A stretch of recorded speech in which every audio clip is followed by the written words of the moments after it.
சப்பாத்திக்கு ஒரு அல்டிமேட் காம்பினேஷனா இந்த பன்னீர் டிக்கா மசாலா எப்படி செய்யறதுன்னு பார்க்கலாம். இதுக்கு ஒரு பவுல்ல 1/4 கப் தயிர், அது கூடவே 1 டேபிள் ஸ்பூன் கடலை மாவு, இஞ்சி பூண்டு பேஸ்ட்டு, மிளகாய்த்தூள், தனியாத்தூள், கரம் மசாலா தூள், உப்பு, மஞ்சத்தூள் இதெல்லாம் சேர்த்துட்டு கொஞ்சமாக கசூரி மேத்தியும் சேர்த்துக்கலாம். நல்லா மிக்ஸ் பண்ணிவிட்டு நான் 200 கிராம் பன்னீர் எடுத்திருக்கேன். கட் பண்ணி சேர்த்துக்கலாம். அதே போல் ஒரு வெங்காயத்தை நல்லா இந்த மாதிரி க்யூபாக கட் பண்ணிவிட்டு நீங்கள் சேர்த்துக்கோங்க. இந்த மாதிரி பெரிய சைஸாக சேர்த்துட்டு கலர்ஃபுல் குடமிளகா இருந்துச்சுன்னா கூட சேர்த்துக்கோங்க. சூப்பராக இருக்கும். ஒரு 10 நிமிஷம் ரெஸ்ட்டில் விட்டுடலாம். கடாயில் எண்ணெய் சேர்த்துட்டு ஜீரகம் போட்டுக்கலாம். ஜீரகம் நல்லா பொரிஞ்சதும் ஒரு பெரிய வெங்காயத்தை கட் பண்ணி சேர்த்துக்கலாம். வெங்காயம் நல்லா வதங்கினதும் ஒரு டேபிள் ஸ்பூன் இஞ்சி பூண்டு பேஸ்ட் சேர்த்துட்டு பச்சை வாசனை போனதும் ஒரு தக்காளியை அரைச்சி சேர்த்துக்கலாம். இது கூடவே மிளகாய்த்தூள், தனியாத்தூள், கரம் மசாலாத்தூள், உப்பு, மஞ்சத்தூள் சேர்த்துட்டு நல்லா வதக்கிக்கலாம். எண்ணெய் பிரிஞ்சு வந்ததும் நம்ம பன்னீரை இது கூட சேர்த்துட்டு நல்லா மிக்ஸ் பண்ணிக்கோங்க.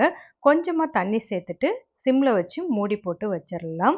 இது ஒரு 5 மினிட்ஸ் நல்லா குக் ஆகட்டும். நல்லா எண்ணெய் பிரிஞ்சு வந்ததும் கொத்தமல்லி தூவி இறக்குனீங்கன்னா அவ்வளோதான், பன்னீர் டிக்கா மசாலா ரெடி.